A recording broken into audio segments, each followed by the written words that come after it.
Welcome to Parque, Fernando. Alrighty, well hello everybody and welcome back to the Hunter Called Wild, the beginner series for 2025. We are out here on Parque Fernando, once again in a new game starting over at level 1. As usual, we'll start off with species, we'll get into levels, we'll talk about when they're drinking or where they're at, and then we'll finally wrap up with what weapons I recommend.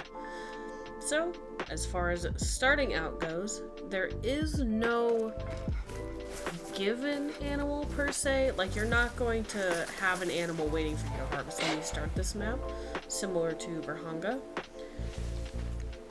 But as far as the animals go, including our backfilled species, Class 1 is cinnamon teal, Class 3 covers axis deer, black buck, and collared peccary, Class 5 is your mule deer and your puma, Class 6 red deer, and Class 9 water buffalo. The only species on this map as of right now that has a great one is the red deer. Now, if you want to talk what levels these animals are going to max at, cinnamon teal are a bird, they're going to max at level 3. Axis deer, black buck, collared peccary, and mule deer will all max at level 5. Meanwhile, the puma, red deer, and water buffalo all max at level 9, obviously not including the great one for the red deer that is a level 10. If you want to talk about where to find these animals, starting off with the black buck, they're mostly going to be over on that eastern side, including the coastline to the east and north of that really big piece of water. Cinnamon teal, I don't typically find them on the western lakes, but they are on the eastern lakes and coastline. Collared peccary are pretty much everywhere. They're one of the only things that I do happen to find at that really far southwest lake. Mule deer are pretty much everywhere. I don't really see them on the east coastline though. Water buffalo are going to be the eastern lakes and coastline. Axis deer are going to be wherever the water buffalo aren't for the most part. There are a few lakes where they cross over on the eastern side of the map, but not very many.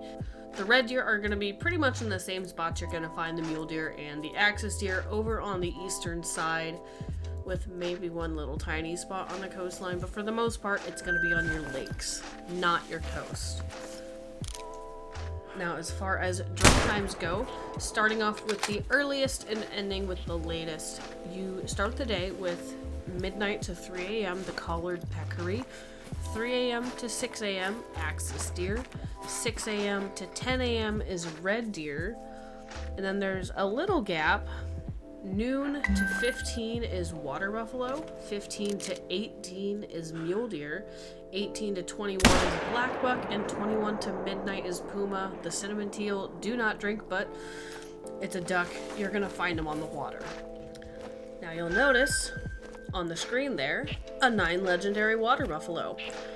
I spent a good 45 minutes attempting to chase him and his herd down so I could get them with the 454, but I only obviously had hollow points to start. And so I forgot to grab it, had to run to a lodge, but on the way I got kind of distracted by something that objectively is way cooler. Look at this guy. I found a piebald male black buck. This is something that got added with Sundar Patan. They did not previously have this fur variety, like this specific fur variety, but I was stoked. I didn't end up keeping my original recording audio because it's just easier for me to do these voiceovers afterwards.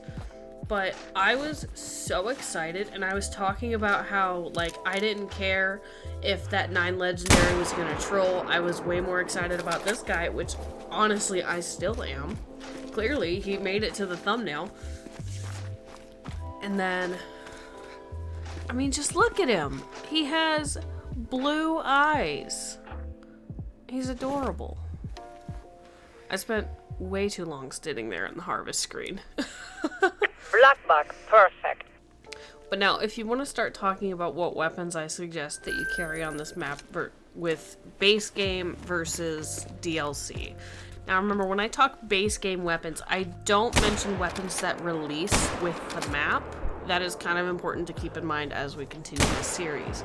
So base game, For the class 1 cinnamon teal, just bring a shotgun. Otherwise, you don't really have to worry about it because they're the only class 1 animal on this map.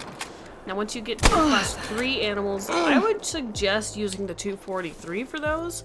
Class 5 and 6, I suggest the 270 just because it has a little more penetration, a little more power behind it. And then for class 9, I would suggest the 338. There is an additional 338 that does come with Parque Fernando's storyline, which is, I believe, earned via doing the challenges, which are like stand in the circle of rocks, find the target, and shoot it, and there's 15 of those total in the map. And that's, I believe, how you get the 338. I've never actually done it. Moving on to DLC weapons that I would suggest for this map. And this will be, instead of 4 weapons, I would only suggest 3 weapons. So for class 1, I would suggest the Norden 20 gauge semi-automatic clandestine, which comes with the Duck and Cover Pack DLC. Now, as far as class 3 through 6, I would suggest the Solican. Now, a reminder, again, this weapon only has a soft point bullet, which is important to keep in mind if you're taking some slightly longer shots than maybe I would normally recommend. But the Solican comes with the Weapon Pack 2 DLC. And then for class 9, if you don't want to use the 454 that's technically base game,